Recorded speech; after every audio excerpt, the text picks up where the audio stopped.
s'appelle La star des plateaux de télé. Celui-là? Que Laurence Ferrari. Ah bon? Super. Ou une fortune, mais... Ah bah, il me faut ça parce que je bouge trop, oui. Je sais.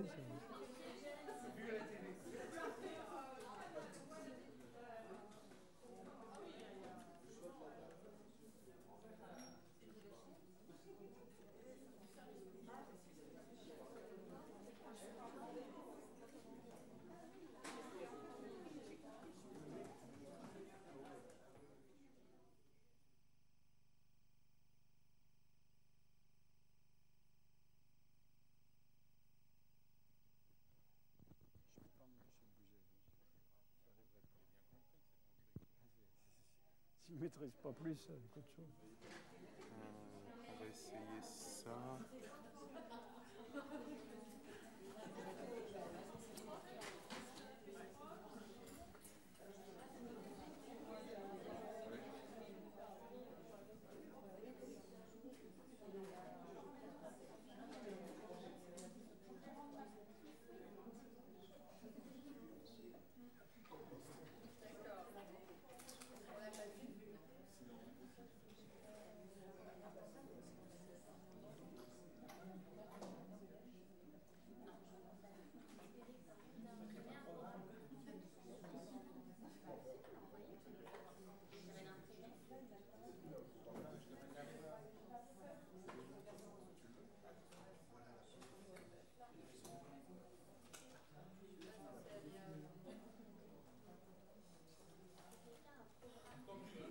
Eh bien, c'est parti.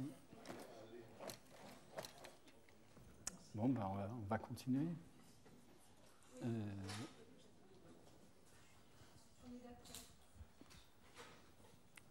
Ce que j'ai essayé de regrouper sur maintenant, c'est l'idée de la complexité de la situation.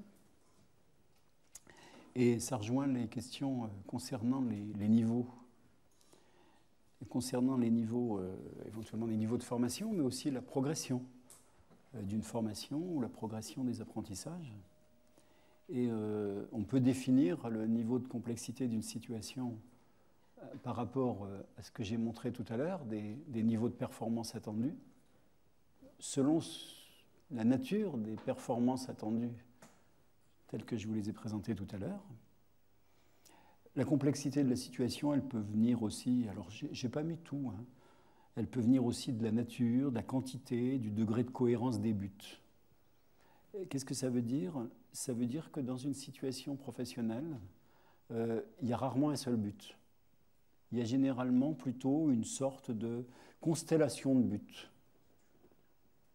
Le plus classique, je vous l'ai montré tout à l'heure, c'est réaliser un certain résultat pour la production, et puis en même temps se protéger soi-même, à court et à moyen terme.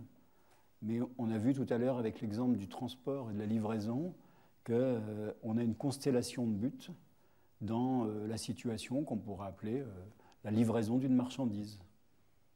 Et une constellation de buts qui sont plus ou moins cohérents, plus ou moins convergents entre eux, et que précisément un des critères de professionnalité, je dirais, des critères de compétence, bah, c'est aussi de pouvoir se débrouiller avec plusieurs buts différents qui ne sont pas toujours facilement compatibles et qu'il est difficile de rendre compatibles entre eux. Donc la question des buts est aussi une manière de caractériser la complexité d'une situation. Alors on voit bien que dans tout processus de formation, on va réduire la complexité à un certain moment en préparant des séquences qui vont faire travailler sur un des buts. Puis à certains moments, on travaillera sur la mise en compatibilité de buts différents. Toujours pour reprendre le même exemple de la conduite routière, l'exemple que je vous donne vient d'un petit travail que j'avais fait il y a longtemps avec des centres de formation à la conduite routière, transport, et ils avaient constaté une chose intéressante de ce point de vue-là, c'est qu'il y avait 7 modules de formation pour le CAP, et la dernière épreuve, enfin l'année précédente, ils avaient eu un taux d'échec important au CAP, notamment au moment de l'épreuve terminale, pour la bonne raison qu'ils avaient des apprentis et des élèves qui étaient partis avec la fiche de livraison, qui s'étaient mis à conduire le camion et qui, au bout d'un moment, étaient interrompus par l'inspecteur en disant « Mais où est-ce que vous êtes? Qu'est-ce que vous êtes en train de faire ?» Et une partie des élèves était en train de conduire le camion, mais absolument pas de livrer une marchandise d'un endroit à un autre. Et donc, ils avaient appris dans le module orientation à s'orienter, dans le module conduite à conduire, dans le module préparation du plateau à préparer le plateau, mais il n'y avait pas eu construction de l'intégration des différentes buts, je dirais, dans une seule compétence, pour dire les choses un peu rapidement, et ils n'avaient pas réussi à construire cet ensemble qui était la compétence de chauffeur-livreur. Et c'était assez intéressant de constater que, comme on le sait, les adolescents qui s'inscrivent dans ces formations adorent conduire et attendent avec impatience le moment où ils pourront enfin être sur les routes à conduire le camion. Et donc, c'était effectivement retrouver à conduire le camion, mais sans penser aux objets qu'ils étaient en train de livrer, ni aux destinataires à qui ils devaient le livrer. Et ce qui était intéressant là-dedans, c'est l'idée qu'à la fois dans une formation, on a à se préoccuper des apprentissages partiels, c'est-à-dire de conduire un camion, de préparer un plateau, de savoir éventuellement intervenir sur le camion, de s'orienter, etc. Mais qu'à un moment donné, la compétence, en quelque sorte, c'est bien la combinaison de tout ça et la réalisation d'une tâche qui rend compatible et fait converger les différents buts de manière à obtenir des résultats de différentes natures, comme je vous montrais tout à l'heure. Alors, situation de complexité, pour continuer, la nature et le degré de la variabilité. Est-ce que c'est une variabilité importante, avec des événements attendus ou des événements inattendus? Là, je n'entre pas dans le détail, mais il peut y avoir de la variabilité attendue. C'est-à-dire qu'on sait qu'à certains moments, la situation, elle peut se complexifier, il peut y avoir des événements et tout. Puis il y a des variabilités inattendues. C'est-à-dire on sait que non seulement la situation peut varier, mais qu'en plus, on ne connaît pas toutes les variations possibles.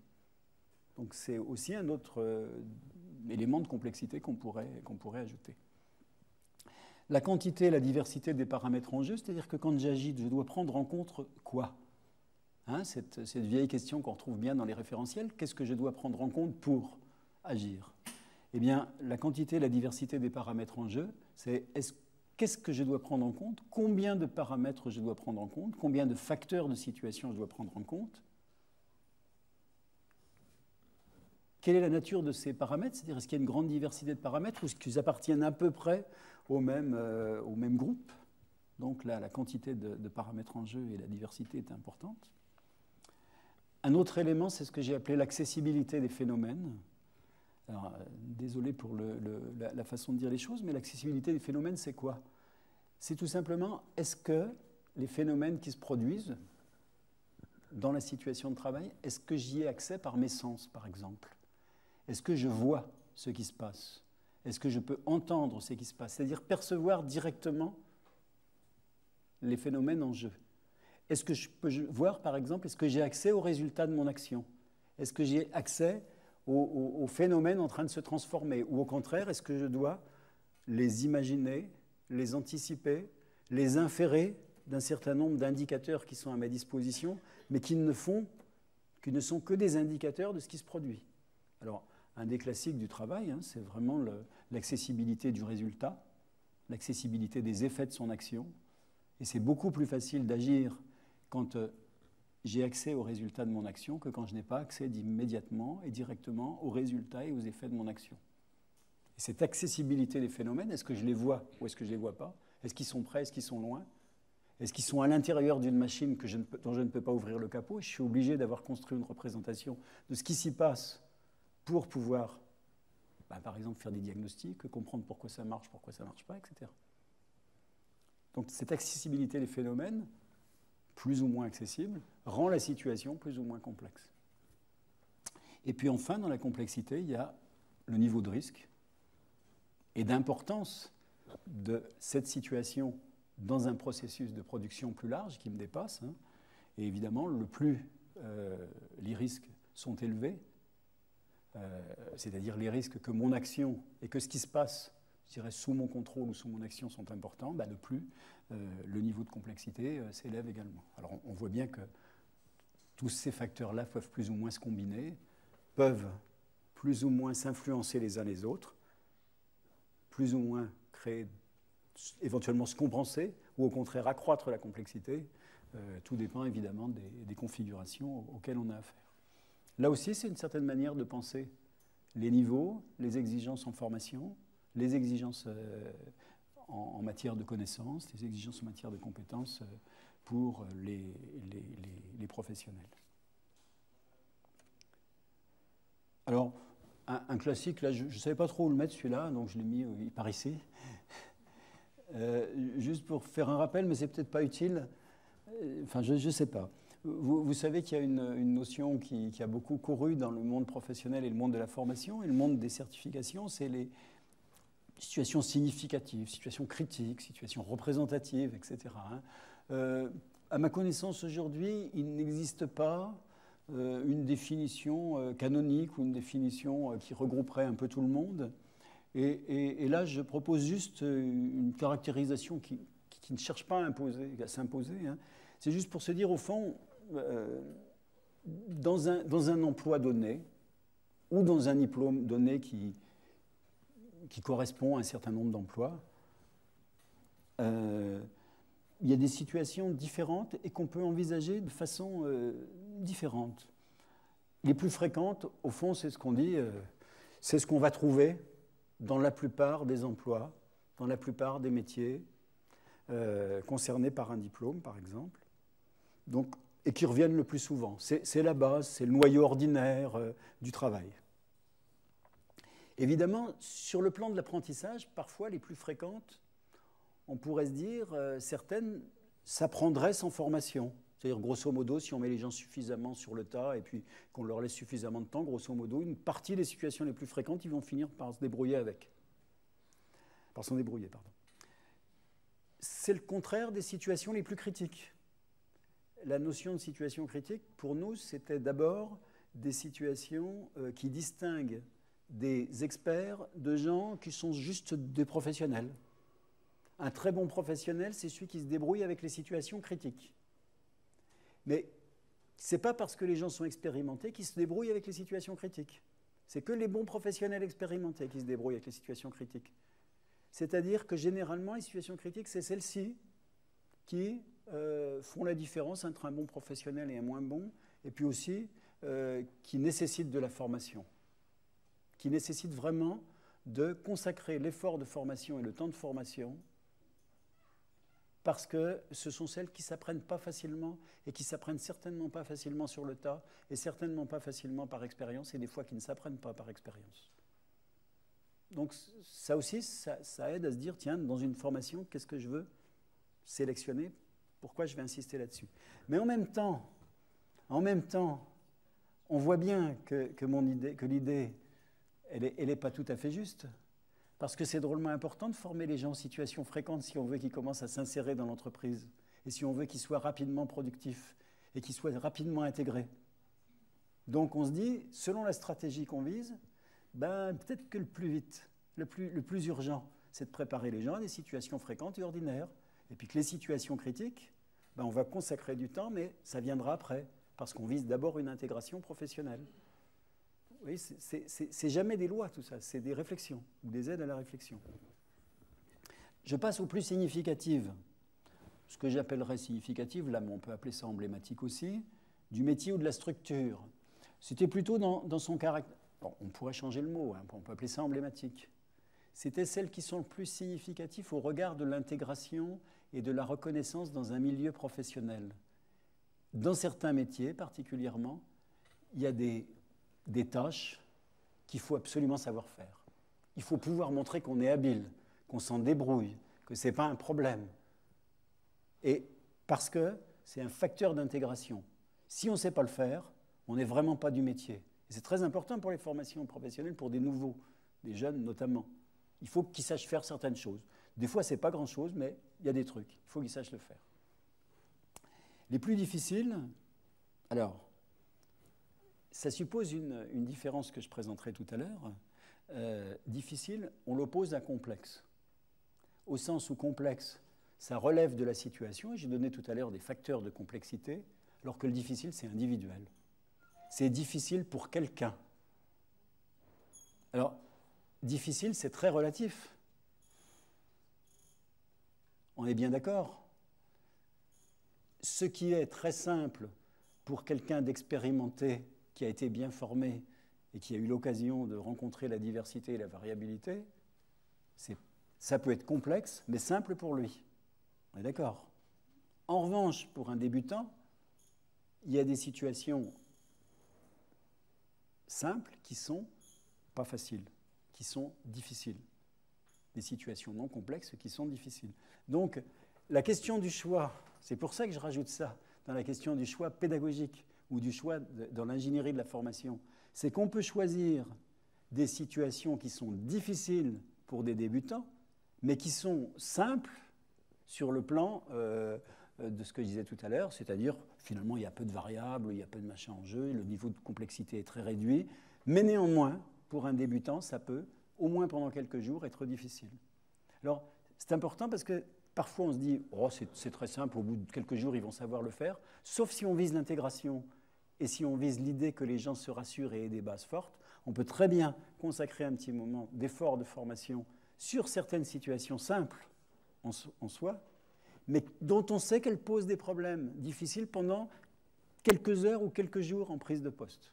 Alors, la première fois où on a le plus travaillé ça, ce n'était pas du tout dans un métier d'exécution, c'était pour les prises de poste de cadre, en sachant que, voilà, là c'était vraiment massif, hein, je ne dirais pas où, parce que ça a une certaine importance, mais les prises de poste, les jeunes qui prenaient ces postes-là, se faisaient une montagne de certaines tâches, et ils consacraient tous leurs efforts à certaines tâches qui leur paraissaient une montagne, et ils laissaient filer les tâches les plus essentielles de leur activité de cadre, parce qu'ils avaient toute leur énergie, leur attention orientée vers la réalisation et l'apprentissage de tâches qui, en réalité, évidemment, s'avéraient simples, puisqu'au bout d'un certain temps, ils s'en débrouillaient très bien, et découvraient aussi que ce n'était pas des tâches à problème, ils avaient laissé filer le reste. Donc cette idée qui était, apprenons très vite certaines tâches simples, parce que ça permet aussi de fixer son attention sur d'autres choses.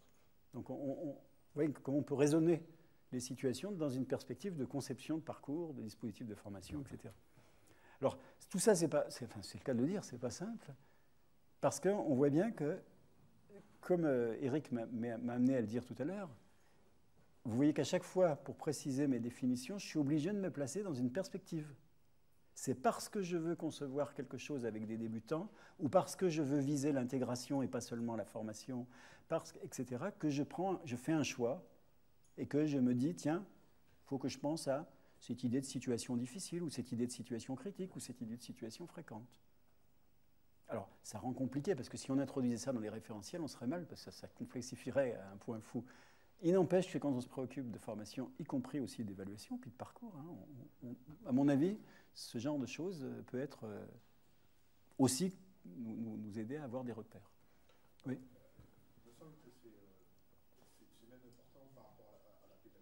Ah, complètement. C'est-à-dire que, est-ce qu'on fait le choix de travailler sur des situations difficiles oui. ou sur des situations complexes? Oui. La réponse à la stimulation avec une ou avec l'autre ne va pas être du tout la même, quoi. Tout à fait. Et en plus, ça dépend des catégories de métiers. Parce qu'on sait très bien qu'on a des métiers ou des postes de travail, enfin peu importe comment on va appeler ça, mais qui sont facilement décomposables. Comme on dit, on peut avoir une progression linéaire pour un mécanicien auto. Au travail ou en formation, on peut lui apprendre des tâches simples, puis de plus en plus complexes, et qui vont donc à chaque fois hausser pour lui le niveau de difficulté. En revanche, il y a des emplois dans lesquels on est d'emblée plongé dans la complexité, où la progression, elle est complètement différente à construire. Et puis stratégiquement, on parle beaucoup, par exemple, d'individualisation, si j'ai bien compris.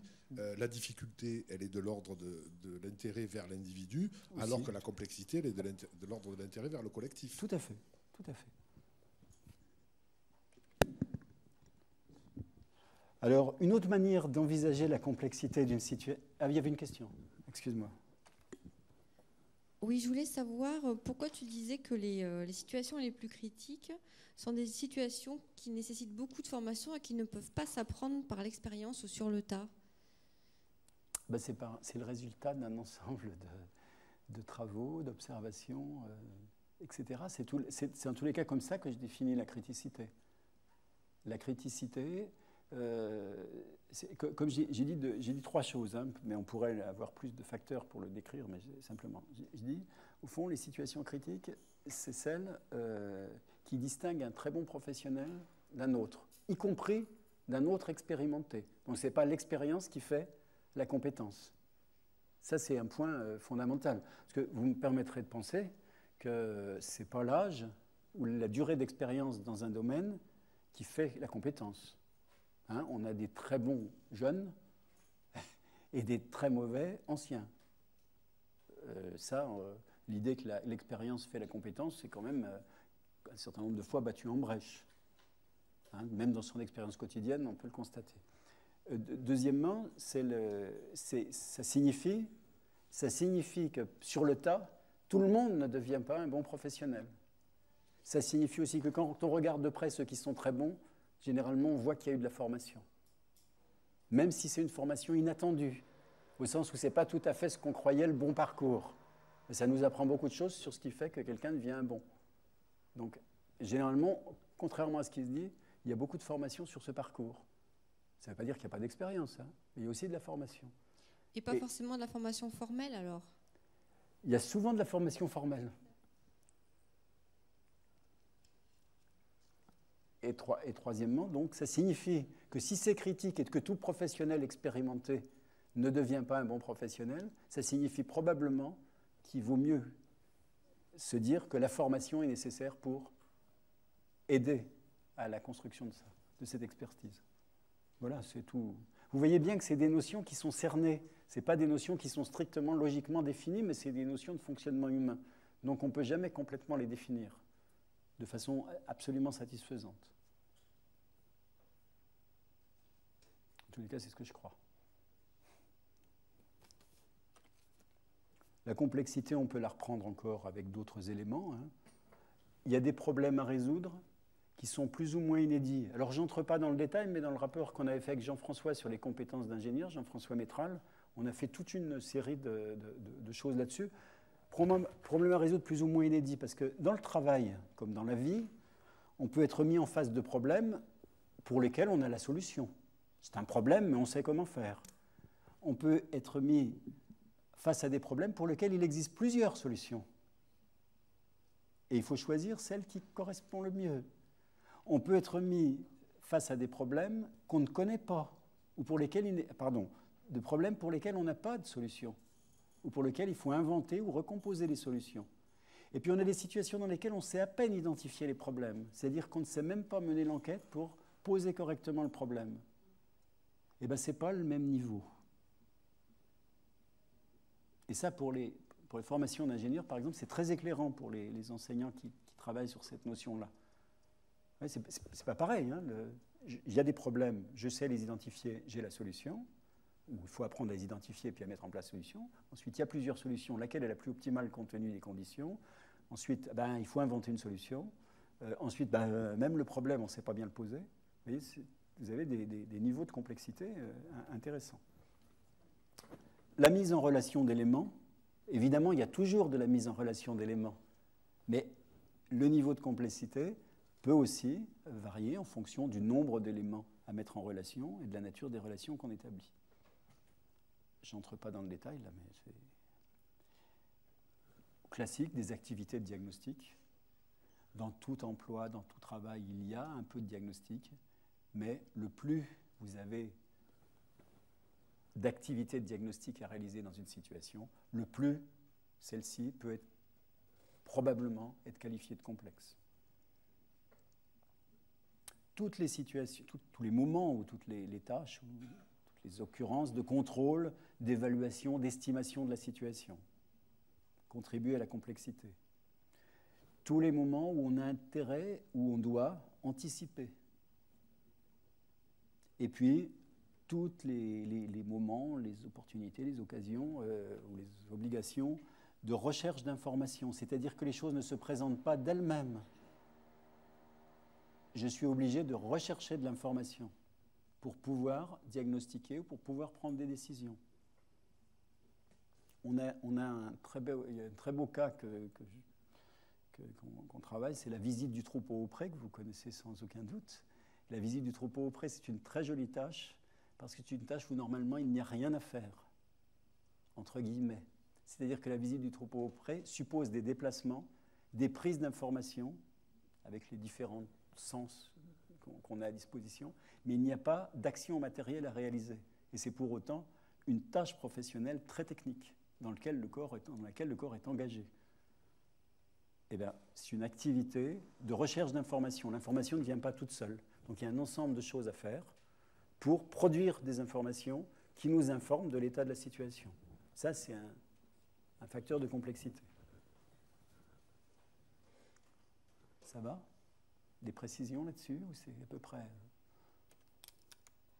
Alors, ce que je disais tout à l'heure, hein, j'aurais dû le mettre avant en fait, hein, c'est ce que rappelait Eric tout à l'heure, hein, différence, complexité, difficulté, hein, plutôt du côté des situations, la complexité. Et puis la difficulté qui dépend des personnes et notamment de leur répertoire de compétences, quel niveau elles ont par rapport à cette situation, niveau de connaissance, niveau de compréhension, etc. Quelle expérience de la situation, évidemment. Et puis quel rapport elles ont à la situation, au sens un peu du rapport au savoir qu'on trouve dans la littérature en sociologie de l'éducation, c'est-à-dire, au fond, quelle idée les gens, que ce soit des professionnels ou de futurs professionnels, ont-ils de la situation, en ce sens où est-ce qu'ils la trouvent, la considèrent, l'estiment difficile ou facile à faire?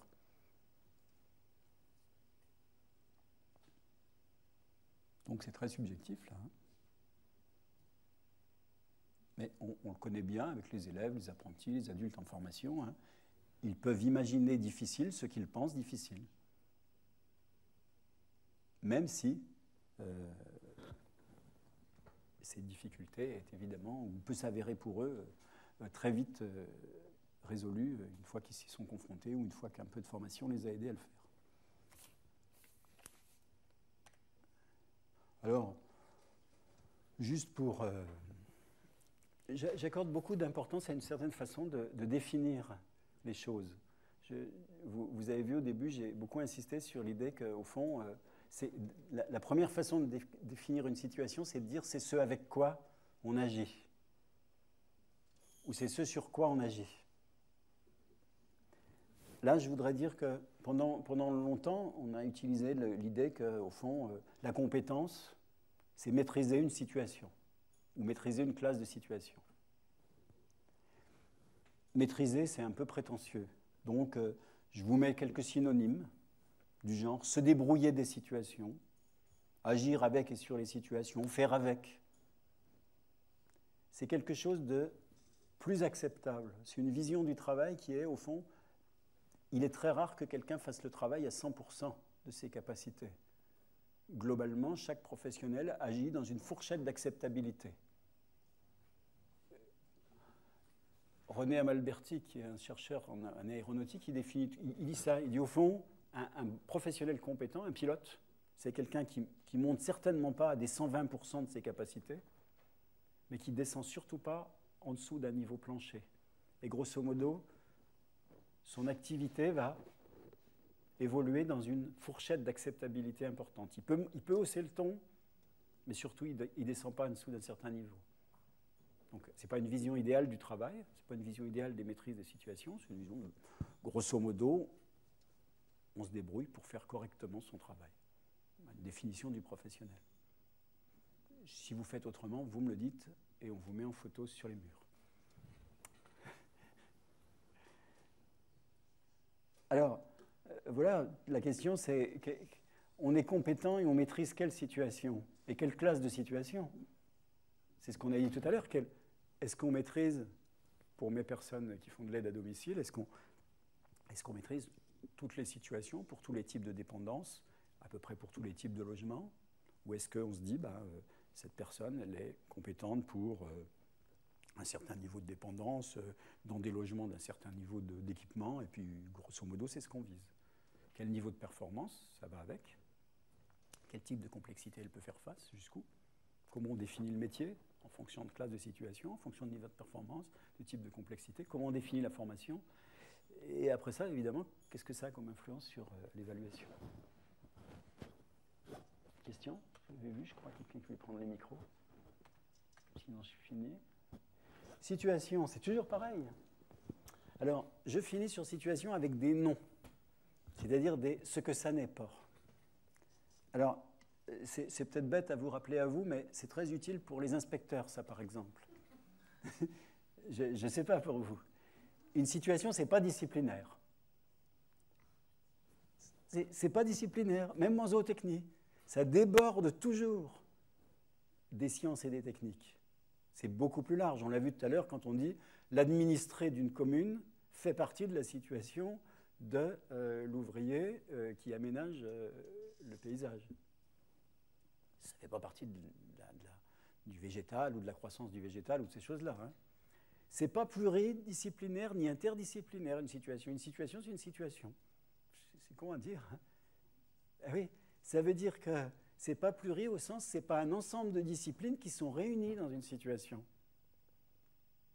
On peut analyser une situation du point de vue d'une discipline, on peut analyser une situation du point de vue de 2, 3, 4 disciplines, bien évidemment, mais il n'empêche que la situation de travail, c'est toujours autre chose, comme la situation de vie, c'est toujours autre chose. Ça n'empêche pas de l'analyser à partir de points de vue. Mais ce n'est pas ça. Quand il y a des gens qui pensent vraiment qu'une situation, c'est pluridisciplinaire. Le monde et la Terre ou le cosmos ne sont pas disciplinaires, ni pluridisciplinaires. Ça existe, c'est tout.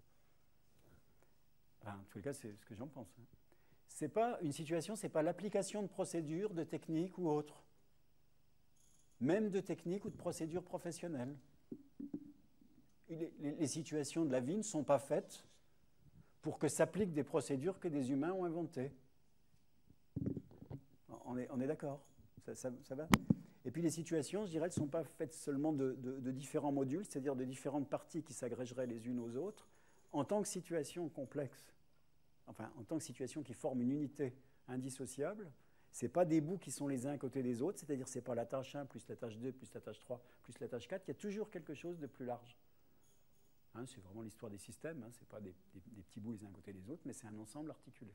Alors, je ne sais pas si c'est utile de passer du temps là-dessus, mais en tout cas, ça vaut le coup parce que je pense que beaucoup de gens s'attaquent à la question des situations dans la formation avec cette idée que, au fond, ou c'est disciplinaire, ou pluridisciplinaire, ou c'est fait pour être appliqué, enfin, ou pour appliquer des choses, etc. C'est-à-dire on inverse l'ordre du monde, à mon avis, dans ce cas-là. Alors, comme je finis avec situation, je veux bien s'il y a des questions. Je voulais revenir sur ce que tu disais tout à l'heure sur la fourchette d'acceptabilité. Oui. Oui, ou des fois je me disais, enfin, moi je réfléchis toujours, enfin, pour l'instant en pensant l'examen, en tout cas oui. L'évaluation certificative, et je me dis que même un bon professionnel, d'accord, il agit avec un certain degré de capacité, mais il y a des situations où il se débrouille mieux que d'autres. Et il est rare qu'il se débrouille dans toutes. Alors oui, en plus, probablement, oui. Enfin voilà, c'est tout. Oui. Bon. Alors si on se place vraiment du point de vue de la comparaison des individus en action maintenant, c'est vrai qu'il peut y avoir des différences interindividuelles et intra-individuelles dans l'activité en situation, oui. Oui, absolument. Ben, c'est pour ça que ce n'est pas si mal fait, les évaluations, finalement. Par exemple, le principe de compensation. Mais qu'on n'a pas, nous. Hein. Oui, je sais, mais je l'ai dit aussi pour ça. Vous ne l'avez pas jusqu'à un certain point. Ça n'est jamais arrivé à un jury de compenser, malgré tout. Le principe de compensation, il tient compte de ça. Le principe de compensation, il marche aussi dans un autre sens, en se disant, ça, c'est pas tout à fait acquis, mais grosso modo, peut-être qu'avec un petit peu de temps, la personne, il sera compétent. Ou il sera capable, peu importe comment vous le dites. C'est-à-dire, il y a une compensation anticipatoire, ou anticipée. Vous voyez, il y a des formes. Ben oui, mais c'est comme ça qu'ils marchent, les jurys, ou pas? Non, les nôtres, pas trop, quand même. Pas trop? Maintenant, moi je dis ça, c'est une histoire de jugement social. On peut estimer par exemple que, moi, je ne suis pas contre le fait qu'à certains moments, on exige un certain niveau. Hein. Quand je parle d'acceptable, j'ai répondu trop vite à ta question, si je peux me permettre. Si je répondais maintenant, je ne dirais pas tout à fait ça. Je dirais, au fond, le principe d'acceptabilité que je propose, il permet justement de se dire qu'on a quand même... J'ai parlé d'un plancher et d'un seuil plancher. C'est peut-être justement ça qui est intéressant, c'est de se dire qu'en dessous du seuil plancher, ben, en quelque sorte, on ne valide pas.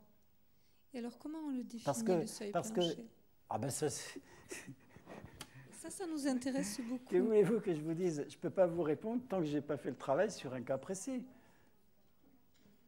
Je ne sais pas, moi, le seuil plancher, il est par rapport à... Qu'est-ce que tu recherches dans la situation pour trouver le seuil plancher? Ben, c'est un jugement social, ce qui signifie que ça va être un compromis qui va être établi à un moment donné entre des acteurs d'origine différente, normalement, et qui ont des enjeux différents. Ça devrait être ça. Et toi, tu n'es pas neutre absolument. C'est une norme. Tu as tout à fait raison. C'est une norme, c'est donc une définition sociale à un moment donné. C'est-à-dire ce qui peut être tolérable à un moment donné n'est plus tolérable 10 ans après. Par exemple, les normes d'hygiène. Ce qui est si difficile à construire dans l'esprit comme représentation pour les élèves, c'est que ce sont des normes. Mais même les agriculteurs, ils ont de la peine. Une norme, c'est une norme. Par exemple, comment se fait-il qu'une société accepte qu'il y ait 4000 morts par an sur ses routes, alors qu'on aurait 4000 morts par an quand on sort le soir, les gouvernements seraient tombés depuis longtemps, il y aurait l'armée dans les rues, etc. Mais on a une tolérance, une marge de tolérance pour que ça circule. Eh bien, on admet que 4000, 5000 ou plus autrefois, personnes meurent chaque année sur l'autel de la circulation routière. C'est une norme implicite, plus ou moins tolérée. Mais les normes d'hygiène, c'est pareil, c'est des normes. Alors les normes sur la radioactivité, elles ont changé depuis pas longtemps. Les normes, c'est compliqué. Et là, c'est pareil. À un moment donné, on décide qu'un professionnel, s'il n'arrive pas à se débrouiller de cette situation-là, ou s'il ne maîtrise pas telle ou telle chose, ben, il est en dessous. Alors, voilà, parce que même si on fait une analyse de travail purement formelle, au sens d'une pure recherche, ça n'existe pas tout à fait, mais si on mettait ça en idée, si on travaille avec des gens à la fois pour observer, regarder les résultats, puis interviewer les acteurs différents, à un moment donné, ils vont dire, bah, là ça va pas. Le risque est trop important. Ou le risque sur la production, sur les résultats, sur la santé de la personne, sur les retombées diverses et variées qui peuvent intervenir n'importe où, sur la façon de conduire la machine qui fait qu'il nous en use 3 par an au lieu d'une tous les 10 ans. Il y a de l'inacceptable à un moment donné, donc on est en dessous. Voilà, je dirais quelque chose comme ça. La traite des vaches laitières qu'on a tellement fait, par exemple, ce qui paraît intolérable aux agriculteurs, c'est quand les jeunes n'arrivent pas, par exemple, quand ils posent les griffes, c'est quand il y a le bruit de l'air, ça aspire trop d'air. Ce qu'ils appellent trop d'air. Alors, le trop, il n'est pas tout à fait pareil pour tous, mais si on mesurait scientifiquement les trucs, grosso modo, on aurait une norme commune. C'est-à-dire, au bout d'un certain temps de seconde, virgule, quelque chose, c'est pas possible parce qu'il rentre trop de choses de l'ambiance de l'étable ou de la salle de traite, et le risque est grand sur la qualité du lait bactériologique. Voilà, c'est des jugements sociaux. Alors, normalement, les jurys, ils sont faits de telle manière, défendons les jurys, parce que je trouve que ça ne marche pas si mal des fois, ils sont faits pour reproduire quelque chose de ce consensus social. Quand on met un professionnel et un enseignant, on se dit, au fond, on a deux porteurs de normes, pas toujours identiques, pas toujours si différentes d'ailleurs, et qui vont débattre pour dire il est au plancher ou il n'est pas au plancher. Donc c'est acceptable que... Voilà. Encore une, et puis après, je dis ça, mais ça c'est évident ce que je raconte. Je veux dire, non, c'est pas évident du tout, enfin, pas pour moi en tout cas. Alors, bon. Après Eric, je rends le micro. Parce que l'illusion de l'évaluation... non, l'illusion de l'évaluation, c'est de croire que c'est absolu, que c'est machin et tout. Mais, moi, ça me préoccupe depuis 20 ans, puis j'ai toujours pas mieux compris, cette histoire justement du jugement social. Si on veut sortir d'une norme qui en plus est souvent une norme implicite, quand on cherche à la rendre explicite, souvent c'est caduque. Le temps qu'on a mis à la rendre explicite, elle est déjà devenue caduque. En tout cas, ça ne marche pas très bien, en tout cas dans mon expérience. Et du coup, est-ce qu'on a intérêt à outiller ce jugement social que produit le jury ou pas? Est-ce qu'on a intérêt à l'outiller lors d'une évaluation en situation de travail en utilisant éventuellement les points d'accroche de la didactique professionnelle, les buts, les invariants opératoires, ou pas, à ton avis? Vous avez bien la question la plus embarrassante de la journée. Mais j'espère bien. Maintenant, je donne le micro à Eric, il va faire mieux. Alors, non, je vais te répondre très indirectement. Mais peut-être que ça... Non, la réponse la plus honnête pour moi, elle est très indirecte. En 2000, en 2000, je ne sais plus combien, 2004 peut-être, je sais plus, on a rendu un rapport à la DGER sur l'aquaculture, dans lequel on a proposé des choses. Il y a pas mal de pages sur l'évaluation etc., les référentiels.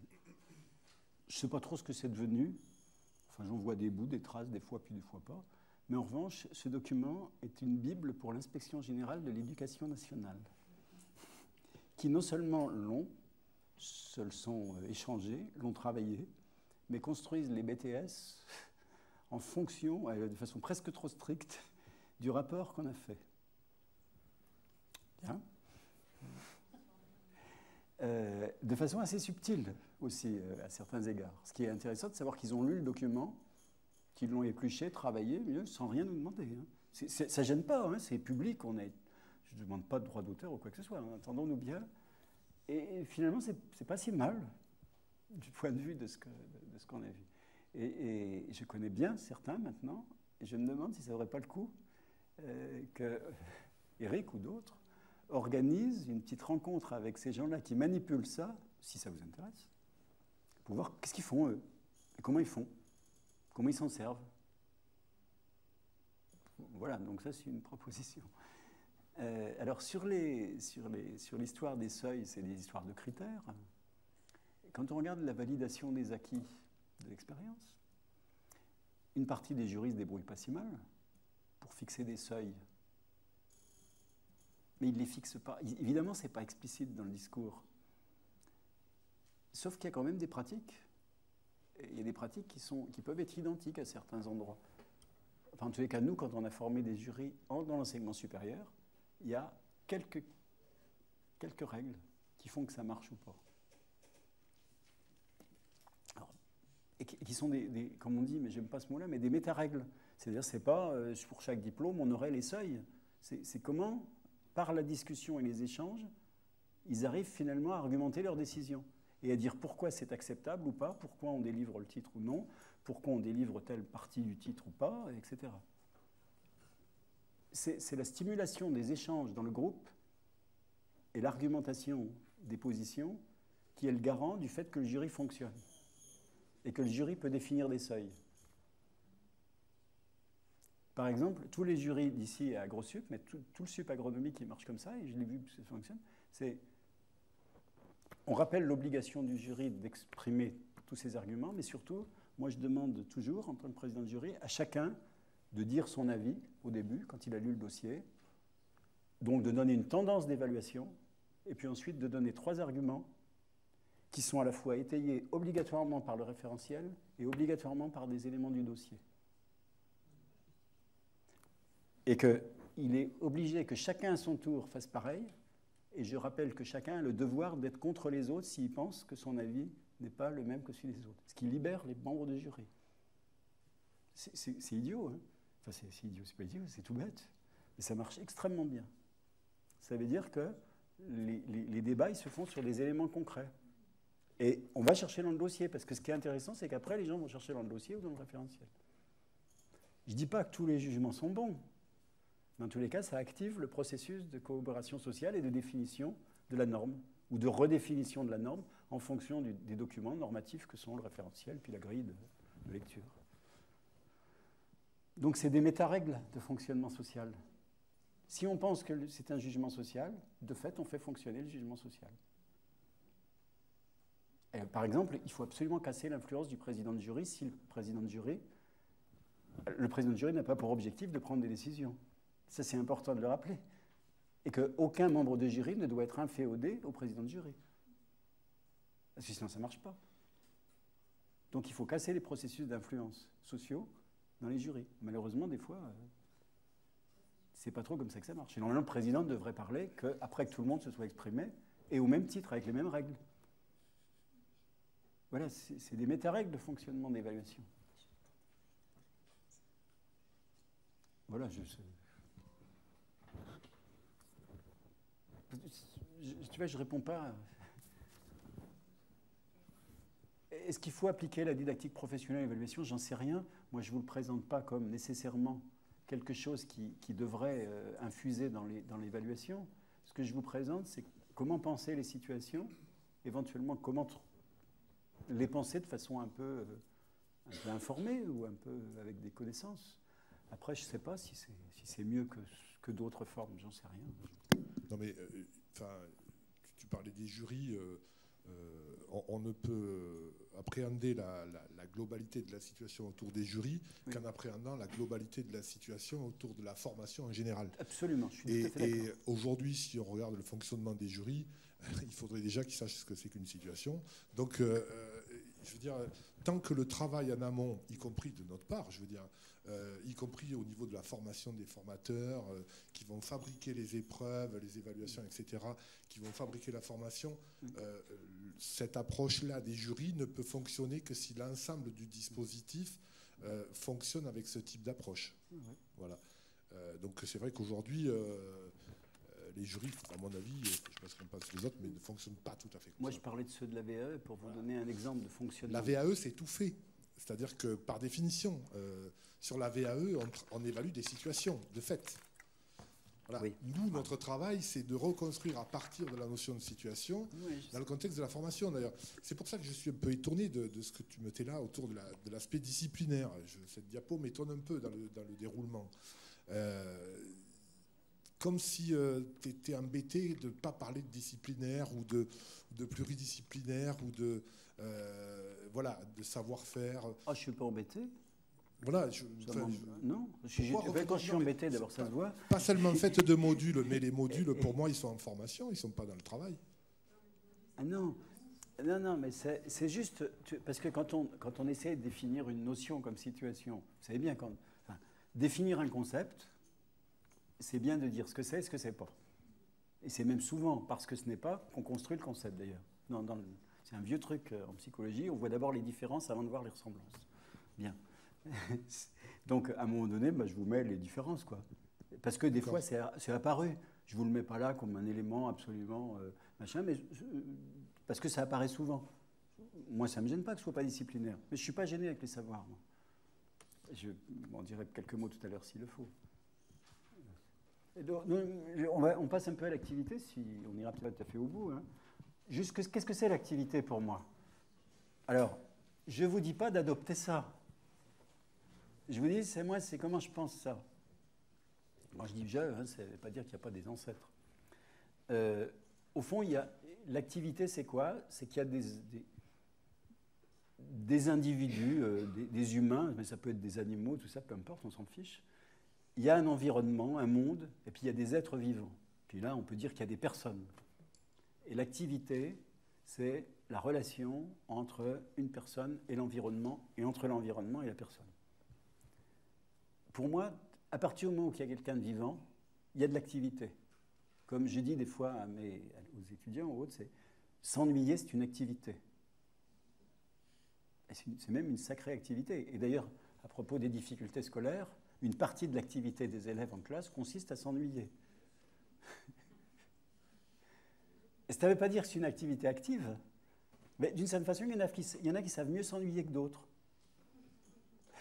Ce qui est une forme d'activité. Et c'est quoi l'activité? C'est vraiment cette interaction entre un environnement et puis une personne vivante. Alors c'est les émotions, les ressentis, les actions, les décisions, les pensées, tout ce que vous voudrez. Donc ça, c'est ma théorie, mais je ne dis pas que c'est ça qu'on doit mettre dans les référentiels ou penser. Mais c'est pratique. On verra après un petit peu pourquoi. Donc c'est personne, environnement d'interaction, personne et environnement sont actifs, etc. Donc l'activité, c'est du ressenti, de la pensée, des actions transformatrices du monde, etc. Mais ne rien faire, c'est une activité. Dans certains métiers, la capacité à ne pas agir tout de suite est absolument décisive. Attendre, c'est une activité. Même certains, on sait qu'il y a eu des catastrophes dans certains domaines à risque parce que les gens sont intervenus trop tôt. L'apprentissage de la visite du troupeau auprès, c'est d'abord ne rien faire, regarder, s'approcher, d'une certaine manière. C'est de l'activité. Penser, c'est de l'activité. Alors, on a plusieurs modèles pour penser l'activité, donc on est du côté des gens avec du monde. Hein. Il y a un modèle qu'on avait un peu développé il y a quelques années, notamment avec Alain Savoyant, c'était l'orientation, exécution, contrôle. C'est-à-dire que dans toute action, il y a des opérations d'orientation. Alors ça, c'est très important parce que un des principes de la didactique professionnelle, c'était quand même de se dire qu'il n'y a pas d'un côté du savoir-faire et de l'autre côté du savoir.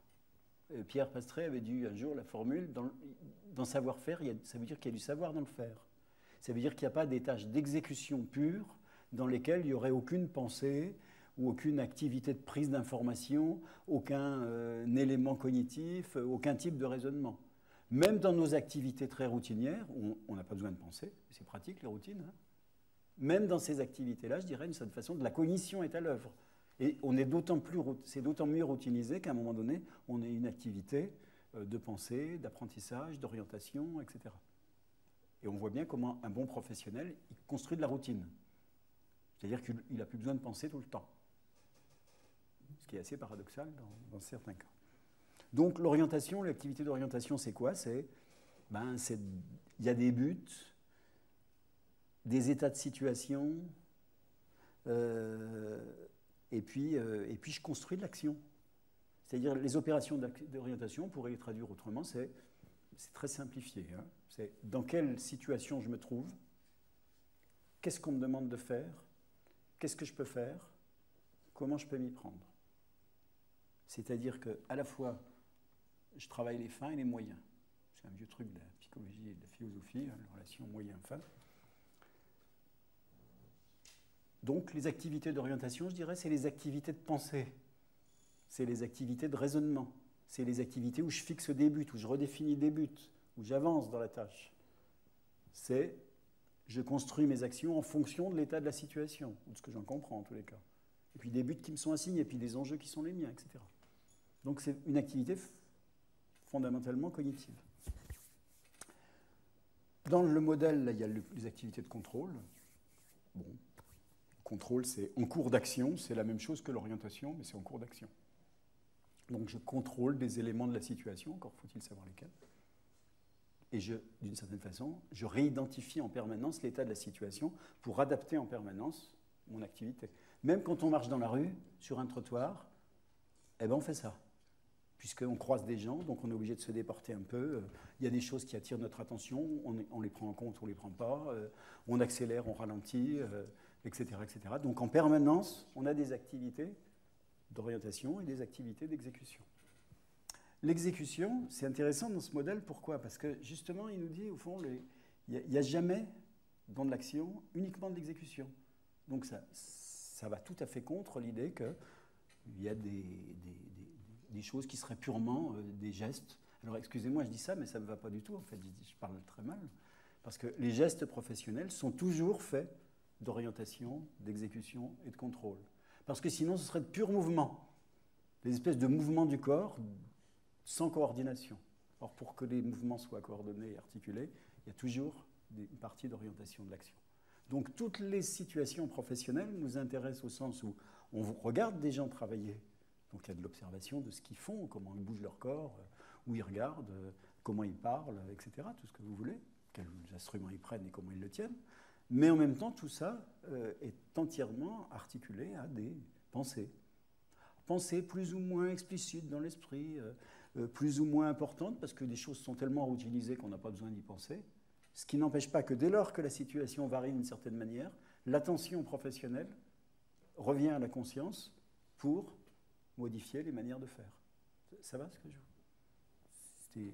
Donc le modèle, il est intéressant. Là aussi, si vous voulez, on peut le développer ou donner un article ou deux. Enfin, parce qu'il nous amène à penser l'articulation entre les trois domaines. Et que si on veut former des gens, on ne peut pas les former qu'à l'exécution. Sinon, autant former une machine automatisée. Et on est obligé de penser systématiquement la nature de l'orientation qui va avec l'exécution. Alors, on sait aussi, mais ça vous le savez tous, que pour former des gestes, même des gestes sportifs, des éléments comme la parole, la prise de conscience, l'apprentissage raisonné, sont des éléments qui vont améliorer les gestes ou améliorer l'acquisition rapide du geste. Hein. Le geste ne se déploie pas seulement dans la relation au monde, il peut aussi être facilement et largement amélioré par des activités plus intellectuelles, on va dire. Ça va ? Alors, il y a du savoir dans le faire, je l'ai dit. Alors, j'ai mis ensuite là sur l'action. Hein. L'action, c'est la réalisation de quelque chose dans le monde. Hein. Je vous mets seulement des petits éléments comme ça, importants, mais qui ne sont surtout pas exhaustifs. Hein. Dans de l'action, il y a toujours de la prise d'information, de la mobilisation de connaissances, du diagnostic, de l'interprétation, de la sélection, de la définition des actions possibles, de l'exécution de l'action, du contrôle, de la redéfinition de l'action, d'estimation des effets produits. Tout ça, c'est une foule d'activités. Et encore, là, je réduis. Hein. C'est une foule d'activités dont j'enlève les éléments émotionnels, etc., pour des raisons de simplification, hein, qui font partie de l'action et qu'on a intérêt à comprendre. Parce que c'est ça qui fait aussi la différence entre les professionnels. C'est qu'est-ce qu'ils prennent comme information? Un bon professionnel sur une tâche donnée, il est en train de réaliser une tâche. Qu'est-ce qu'il prend comme information avant de commencer? Qu'est-ce qu'il prend comme information pendant l'action? Pour décider de l'action, pour contrôler. Qu'est-ce qu'il mobilise comme connaissance? Ça n'a pas besoin d'être des connaissances ou d'expériences ou disciplinaires. Quelles connaissances il mobilise à ce moment-là pour faire son diagnostic, pour décider ce qu'il a déjà vu, est-ce qu'il n'a pas déjà vu les choses? Comment il produit son diagnostic? En fonction de quelle information? Comment il interprète? Et qu'est-ce qu'il interprète? Et à partir de quoi? Qu'est-ce qui est important pour lui d'interpréter? Qu'est-ce qu'il a comme théorie personnelle? Comment il sélectionne ce qu'il a fait? Parce que ce qui est intéressant quand on observe, c'est de se dire que ce que quelqu'un met en œuvre, c'est un choix parmi d'autres actions possibles. Pourquoi il fait ça? Celle-là, et pas une autre manière de faire. Et quelle autre manière de faire il aurait pu mettre en place? Ça, voilà des questions intéressantes, y compris dans l'évaluation. Comment l'exécution se déroule-t-elle? Qu'est-ce qui est contrôlé pendant l'exécution? Qu'est-ce qui amène un professionnel à redéfinir son action, c'est-à-dire à la réorienter un peu autrement? Comment il la redéfinit? Où est-ce qu'il l'oriente? Comment il se rend compte des effets produits quand il a terminé? Qu'est-ce qui fait qu'il est content, qu'il estime avoir réussi, que c'est satisfaisant ou pas, qu'il aurait pu faire mieux? Alors, toutes mes questions, qui sont des questions un peu ordinaires quand même, hein, même si les termes là ne sont pas nécessairement ordinaires, ce sont tout autant de questions qui peuvent guider un processus d'analyse préalable, mais aussi un processus d'évaluation, évidemment un processus de formation. Un peu plus. Donc c'est pour ça que je disais, j'essaye, mais même si je n'y réussis pas, c'est que tout ça, ça peut donner lieu à des activités pratiques.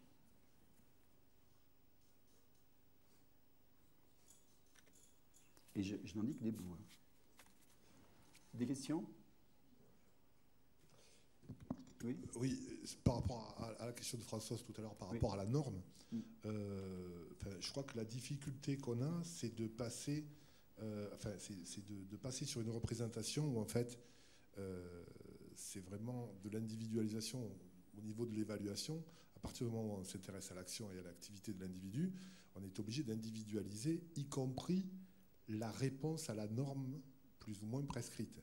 Et dans l'évaluation au sens du contrôle et de la certification, la question que posait Françoise sur le seuil, c'est celle-là, c'est-à-dire à partir du moment où c'est individuel, on est obligé de passer, on est obligé d'abord de sortir on attend à ce que tout le monde réponde à la conformité de ce qui était attendu. Ça, on a compris qu'il fallait en sortir.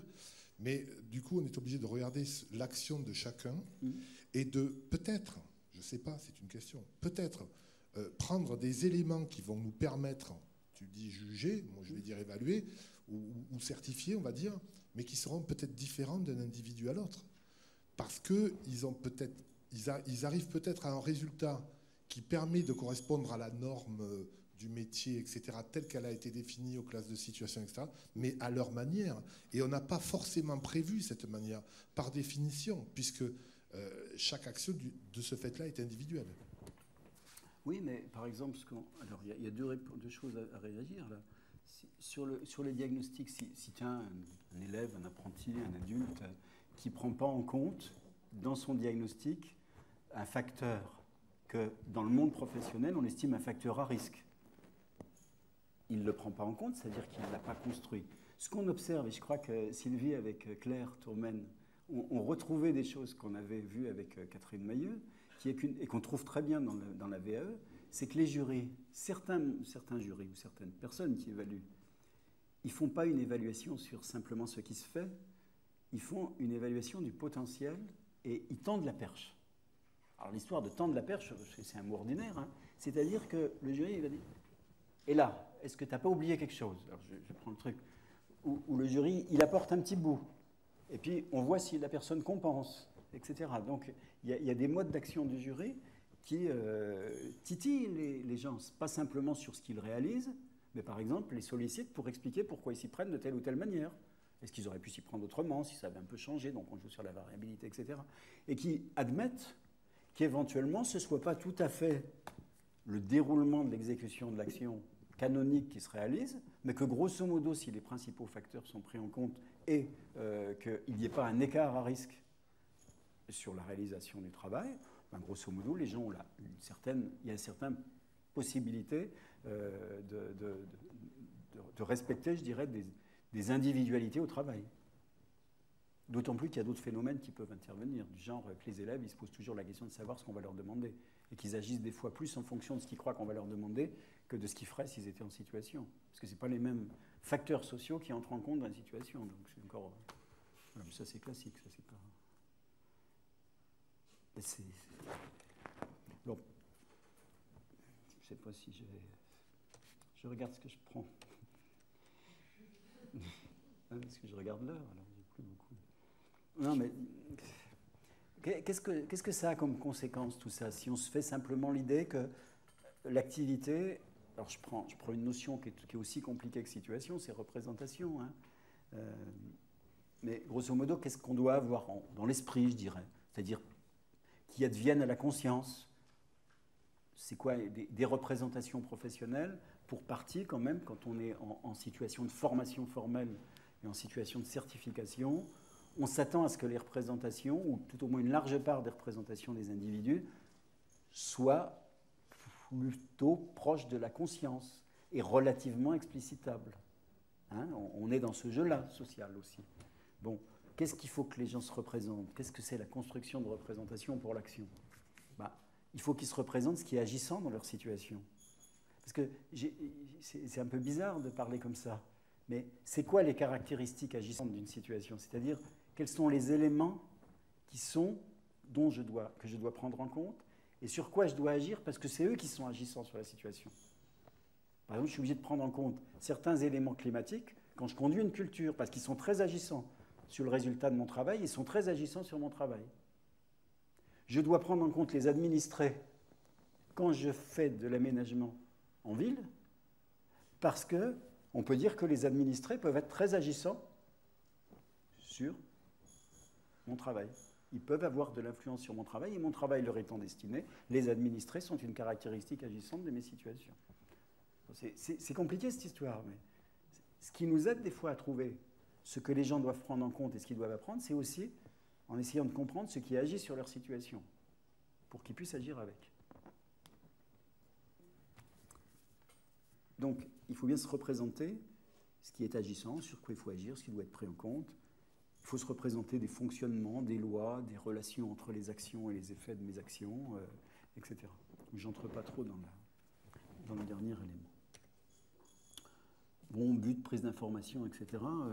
C'est une autre manière de dire, au fond, qu'est-ce que c'est que l'activité en situation de travail?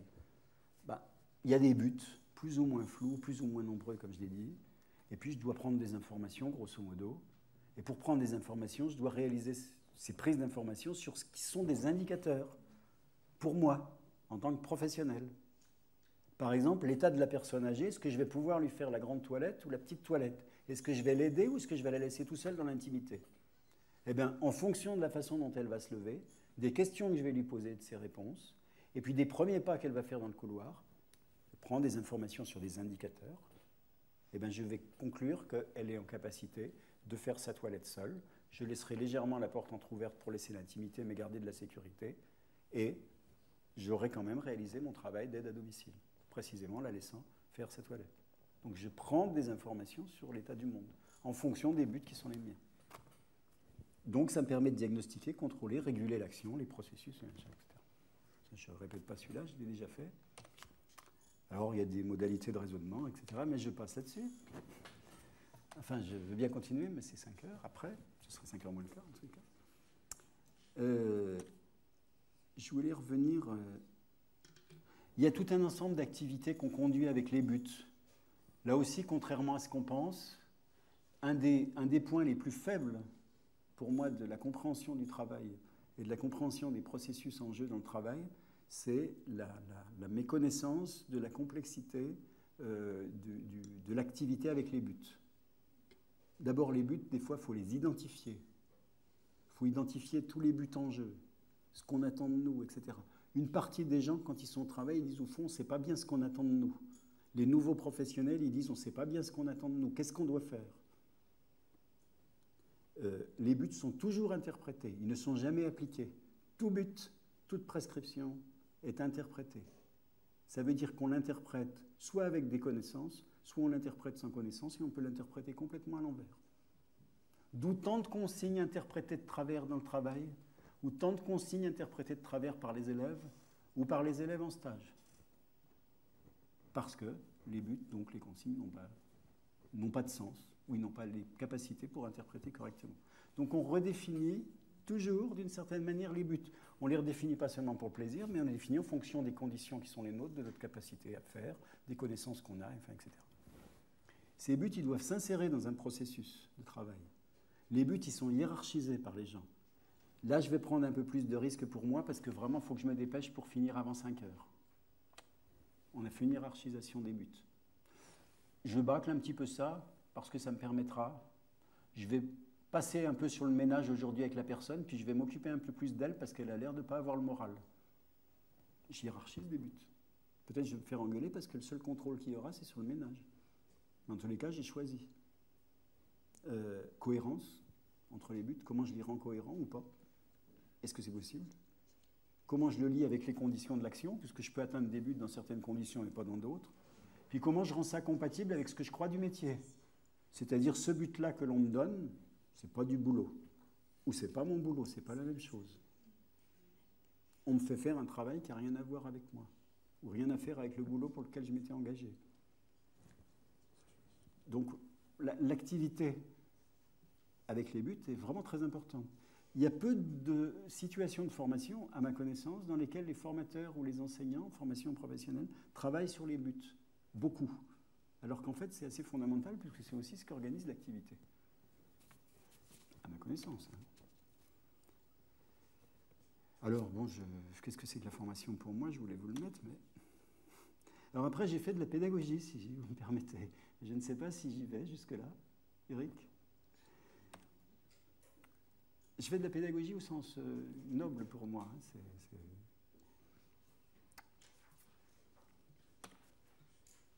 Qu'est-ce que c'est que faire de la formation? Alors, moi, je vous ai refilé un truc que je trouve absolument prodigieux, que je ne sais pas si vous connaissez. Faire de la formation, c'est choisir des situations, organiser un parcours, et ensuite, grosso modo, que ce soit un formateur universitaire, un tuteur, il y a 4 trucs, moi je trouve très pratiques, c'est des concepts pour moi. C'est, au fond, il y a 4 activités fondamentales de la formation. Dire, faire dire, faire faire. sais pas si vous connaissez ça. Ça avait été inventé dans un truc par Gérard Malglaive, que vous connaissez peut-être, qui a écrit des trucs sur la formation des adultes. Et moi, je trouve que c'est des très beaux concepts. Alors, pourquoi je mets de la formation là-dedans? Alors que je sais que vous êtes plus préoccupés par les certifications. Souvent. Enfin, pour une partie. Parce que je pense qu'on peut d'autant mieux comprendre les problèmes posés par la certification et résoudre des questions d'évaluation qu'on est à l'aise avec les questions de formation, les processus d'apprentissage et des choses comme ça. Même si on est dans des dispositifs, par exemple comme la VAE ou les UC parfois, où il peut y avoir certification sans formation. Vraiment, je le crois beaucoup. Ça se discute. Alors, 3 éléments, mais vous aurez tout ça dans le machin. C'est au fond, qu'est-ce que c'est un formateur ou un tuteur? Il peut faire lui-même, c'est-à-dire montrer des films où on voit l'action, montrer ce qu'il perçoit, ce qu'il fait, etc. Il peut faire. Il peut dire. Faire, c'est pas si partagé qu'on le croit. Quand on regarde comment la formation professionnelle se fait, l'activité de démonstration est beaucoup plus rare qu'on peut le penser, y compris sur le terrain. Le dire est évidemment le plus fréquent de l'activité d'enseignement. Mais là, ce que je vous propose, c'est de le reprendre du côté des théories précédentes. Le dire du formateur, ou il peut se faire avant, pendant, après l'action.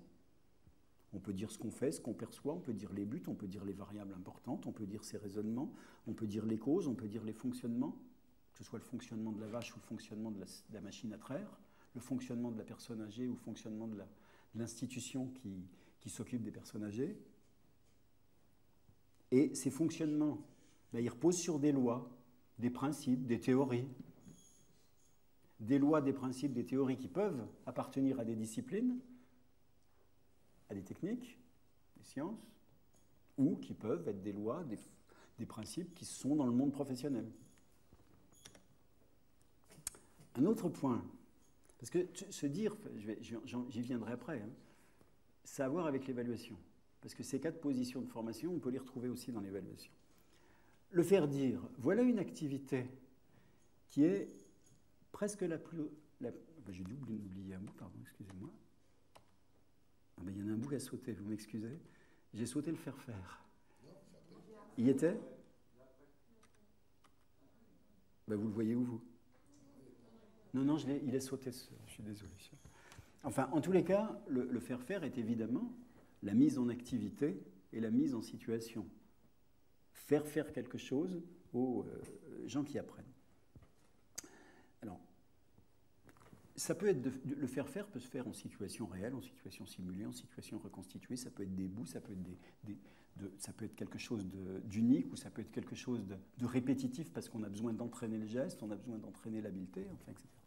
Alors le plus rare, finalement, c'est le faire dire. Alors, pourquoi c'est le plus rare? Je ne sais pas. Probablement parce que c'est le moins classique dans les systèmes d'enseignement ou parce qu'on sous-estime la puissance d'apprentissage que comporte le faire dire. Alors, avant, pendant, après l'action, on peut le faire dans les 3 situations. Ce qu'on va faire, les buts qu'on poursuit, les paramètres qu'on va prendre en compte, les indices qu'on a perçus, l'état de la situation, ce dont on doit tenir compte et pourquoi. Si on fait une formation par les situations, on peut tout à fait, avant d'entrer dans l'action, ça ne signifie pas, et là aussi je mettrai un i, ça ne signifie pas qu'une formation par les situations est une formation par l'exécution de l'action, parce qu'il y a parfois confusion. On dit maintenant on a des référentiels compétences et on a des référentiels situations, donc c'est l'exécution de l'action, donc c'est le résultat, etc. Parce que c'est du concret, parce que machin. Non, c'est pas parce que c'est ça que ça exclut les autres positions éducatives, et je dis exprès éducatif. Précisément, parce qu'on a des situations, on peut tout à fait s'arrêter et demander et faire travailler les élèves, les apprenants, sur qu'est-ce qu'on va faire, qu'est-ce qu'on doit faire, quel but on poursuit, quel but on nous a demandé, comment on interprète ça, qu'est-ce qu'on va prendre en compte, quels indicateurs, comment on va diagnostiquer ça, quel est l'état de la situation, etc., etc. On peut dire aussi, même en observant quelqu'un d'autre en train de travailler en situation, je vous l'ai mis exprès comme ça, parce que tout ça fait partie d'un grand machin une espèce de grande matrice de composition des formations, ce qu'un autre va faire. Quand on le regarde faire, un agriculteur en train de faire sa visite du troupeau, qu'est-ce qu'il va faire? On peut le demander à un apprenti, à ton avis. Qu'est-ce qu'il cherche à faire? Qu'est-ce qu'il va prendre en compte? Pourquoi il se penche comme ça? Qu'est-ce qu'il cherche à regarder? Quels indices il a perçus à ton avis? Et toi, qu'est-ce que tu as vu? Comment tu caractérises ton état de situation? Et lui, ton tuteur, qu'est-ce qu'il caractérise comme état de situation? Ou ce professionnel? De quoi il doit tenir compte? Qu'est-ce qu'il n'a pas pris en compte que tu prendras en compte toi? Pourquoi? Toutes ces questions, on peut les injecter dans un processus d'évaluation, si on en a envie. Que ce soit la réalisation qu'on va faire, ou que ce soit la réalisation que quelqu'un d'autre est en train de faire. Et là, je réponds, évidemment, à la question de tout à l'heure, c'est-à-dire, c'est vrai que c'est mes théories-là ou mes concepts qui servent à expliquer tout ça. Alors, rappelez que l'intervention de formation, elle peut concerner avant, pendant et après l'action en situation. Que là aussi, l'intervention formative, elle se joue dans les 3 temps. Et l'intervention évaluative, elle peut marcher pareil. C'est-à-dire qu'évidemment, on demande aux gens de faire en situation, mais on peut aussi évaluer ce qu'ils en pensent avant, ce qu'ils raisonnent avant, ce qu'ils raisonnent après, ce qu'ils ont fait pendant. Ce qui est un moyen aussi de répondre à l'autre remarque d'Éric de tout à l'heure. Si vous montez une séquence d'évaluative en situation avec une discussion avant, une discussion après, et éventuellement une discussion pendant, une discussion des échanges, vous avez à la fois la réalisation de l'action, mais vous avez la possibilité de corriger ce qui éventuellement n'a pas été fait, de faire expliciter le pourquoi on l'a fait, voire de changer de monde en disant « oui, mais si c'était l'hiver au lieu de l'été, est-ce que tu aurais fait ta visite du troupeau de la même manière?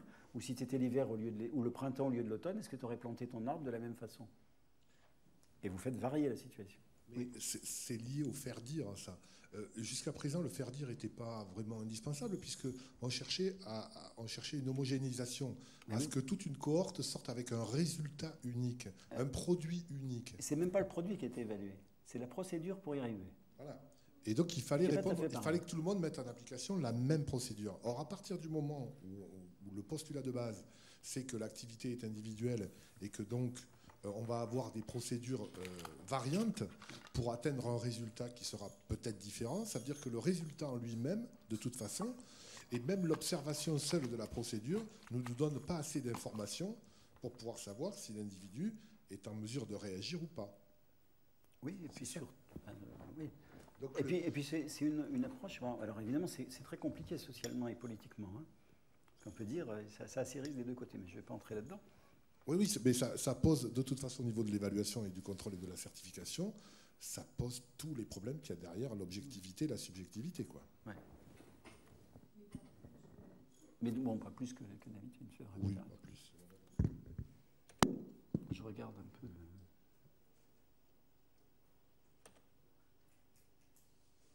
Ouais, je détaille un petit peu après les choses sur le après, le pendant, etc. Mais vous le verrez, hein, je vais essayer de me tenir à l'heure, parce que c'est presque 5h moins. Dans la didactique professionnelle, il y a cette idée de conceptualisation. Je ne vais pas trop entrer là-dedans aujourd'hui, parce qu'on n'a pas trop le temps, puis c'est un peu effrayant en général vu de l'extérieur.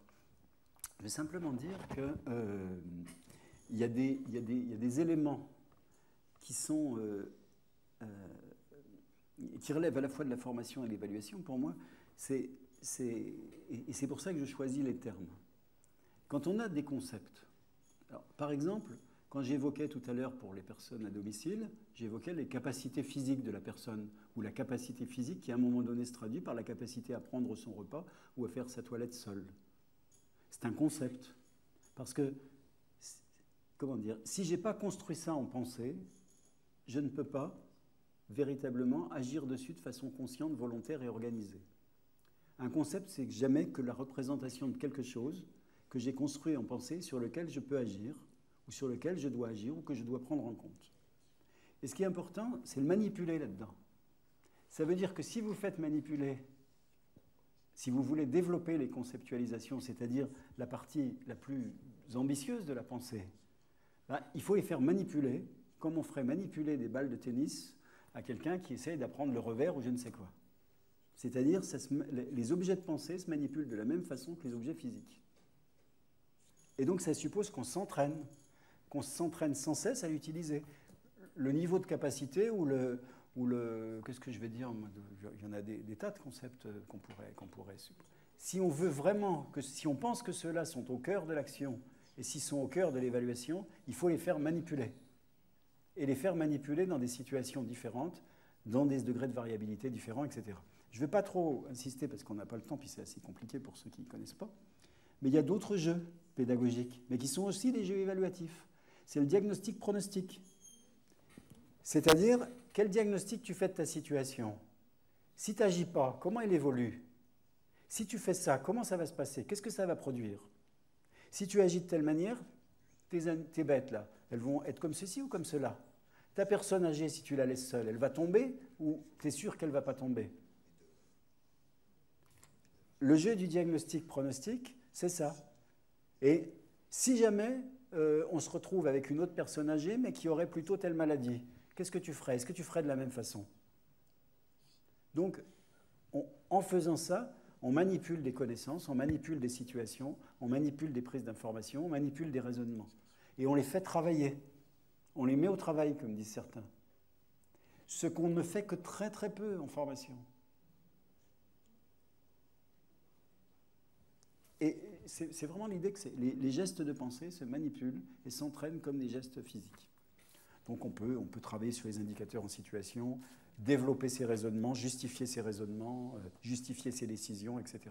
Non pas toujours pour voir que la personne maîtrise tout, mais pour l'entraîner aussi à ses activités et ses activités mentales qui sont essentielles pour se débrouiller avec les situations.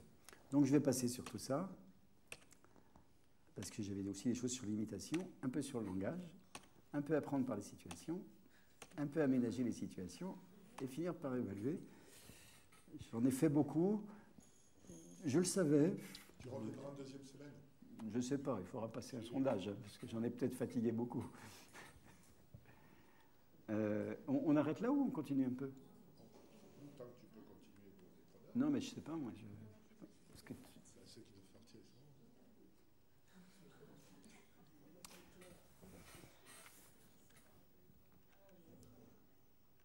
non, j'ai deux principes, mais que j'avais un peu expliqué. C'est des principes de fonctionnement de la formation, mais c'est très lié aux activités. Hein. Donc, par principe, soit dans la formation, soit dans l'évaluation, on peut agir sur les opérations d'orientation, d'exécution et de contrôle. C'est-à-dire que ça peut être, comme je disais tout à l'heure, des précritères. Je ne peux pas réaliser une évaluation correcte des compétences et des compétences en situation si je ne m'intéresse pas à la fois à l'orientation, à l'exécution et au contrôle. Deuxièmement, ce qui est intéressant, c'est la répétition sans la répétition. Ça, c'est un truc absolument prodigieux. C'est que quand j'apprends, y compris un geste, ce qui est important, c'est pas de faire tout le temps la même chose, ou comme un enseignant, on dit, c'est pas de répéter tout le temps la même chose si les gens ne comprennent rien. C'est précisément à la fois de revenir sur le concept, de revenir sur le geste, de revenir sur la capacité, mais en faisant varier. C'est-à-dire que j'apprends un concept ou j'apprends un geste professionnel en faisant varier les conditions. J'aide une personne âgée à se lever, une légère et une lourde, une qui est capable de coopérer au geste de déplacement et une qui n'est pas capable, dans un lieu où je peux prendre des appuis et dans un lieu où je ne peux pas prendre des appuis. Et ainsi, j'ai de la répétition sans la répétition. Et je traverse la variabilité et la diversité. Donc ça, c'est un élément fondamental des apprentissages. Et c'est vrai pour un geste physique ou pour des pensées, des raisonnements, des connaissances. Autre principe, alors oui, c'était un truc là que j'ai importé, mais je ne l'ai pas traduit, donc je l'enlève un peu. Le faire, dire, c'est aussi vrai en situation d'évaluation qu'en situation de formation, parce qu'on peut tout à fait évaluer certaines capacités, non pas en faisant faire, mais en faisant soi-même ou en demandant d'évaluer à partir de l'action qu'un autre mène. Le diagnostic-pronostic, j'en ai parlé, jouer sur la variabilité. La décentration, j'en ai peu parlé, mais c'est l'idée qu'à un moment donné, dans certaines situations, on va amener les gens à se décentrer, c'est-à-dire à changer de position, en disant « Ok, tu as fait ça, tu as réalisé ça, mais si tu étais le client, si tu étais le patient, si tu étais la personne âgée, Si tu étais l'infirmière, qu'est-ce que tu aurais comme position par rapport à cette tâche-là et par rapport à ce problème? Si tu étais un promeneur dans la forêt, par rapport au chantier, comment tu te comporterais? Quels seraient les risques pour toi? Qu'est-ce que tu verrais et ne verrais pas? Les gens ils voient bien qu'on est en train de couper des arbres. C'est annoncé où? La tronçonneuse. Tu es toujours avec la tronçonneuse? Non. Comment je sécurise mon chantier? En me mettant à la place de l'autre, c'est-à-dire en opérant une position de décentration. Et ça, c'est de la compétence professionnelle, mais c'est aussi une manière d'apprendre. La prise de conscience, bon, je ne passe pas là-dessus parce qu'il faudra 2 jours, et susciter des activités différentes pour une même tâche. C'est-à-dire, non pas avoir toujours une même réponse, mais toujours imaginer une autre réponse que celle que l'on fait dans le cadre de la situation. Si tu dois faire quelque chose, tu fais quoi? Voilà.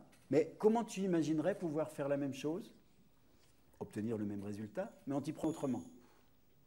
C'est des activités dont on est à peu près sûr aujourd'hui qu'elles sont des activités de formation, d'apprentissage et de développement. Mais en même temps, toutes mes questions, je les formule en me disant, dans une évaluation, notamment formative, toutes ces questions-là, elles pourraient être drôlement intéressantes pour les formateurs jurys, je dirais. Alors voilà quelques principes que je vous avais mis. J'ai mis des trucs sur l'imitation parce que c'est intéressant. Sur le langage et ce que ça produit, mais je ne vous le dis pas comme ça.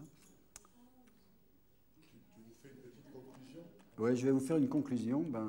Évaluer.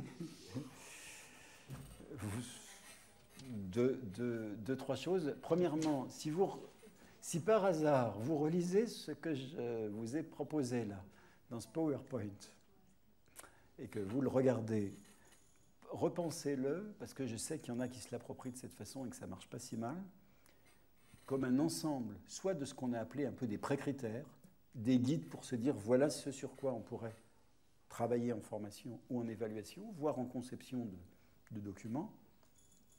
Prenez-les comme des orientations pratiques, même si ça vous paraît de la théorie très loin de vos préoccupations. Vraiment, je pense que c'est des éléments pratiques, sans vouloir nous dire que ce qu'on fait est bien, et c'est pas du tout ce que je veux dire. Il y a un certain nombre de choses qui me paraissent moins évidentes aujourd'hui, et que quand j'observe les choses en situation de travail ou de formation surtout, je ne les vois pas faire, alors que je vois des gens souvent démunis, et qu'il me semble qu'il y a un certain nombre de réponses là-dessus. Et puis sur l'évaluation, je dirais que ce qu'on doit évaluer, moi je définirais aujourd'hui l'évaluation comme ça, un peu c'est l'évaluation de l'activité en fonction des conditions qui sont données. C'est très important, je m'explique. Un peu dans l'idée aussi que disait Eric tout à l'heure, je crois que beaucoup d'évaluateurs, quand on est mis en situation d'évaluation, on évalue ce qui se fait ou un résultat en oubliant les conditions dans lesquelles on met les gens au moment de l'évaluation. Ça, c'est très classique dans toutes les études sur la note. C'est-à-dire, on oublie finalement la nature des activités sollicitées. Alors, il y a un truc extraordinaire qu'on avait fait avec Alain Savoyant à la SNCF. La SNCF, ça dure 2 mois et demi. Ils ont une évaluation contrôle toutes les fins de semaine. Et s'il y en a un qui en rate 2, il est viré. Son contrat s'arrête. C'est dans le contrat de départ.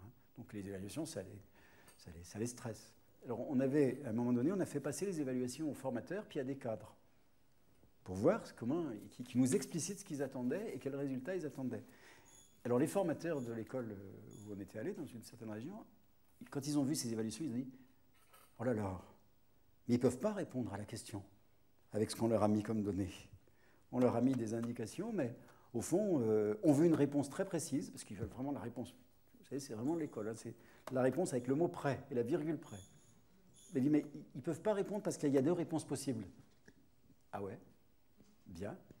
Donc, ça ne fait rien parce que ça suscitait d'autres choses de très intéressant. Mais je passe là-dessus. Mais souvent, on ne se rend pas compte des conditions dans lesquelles on met les gens pour les évaluer.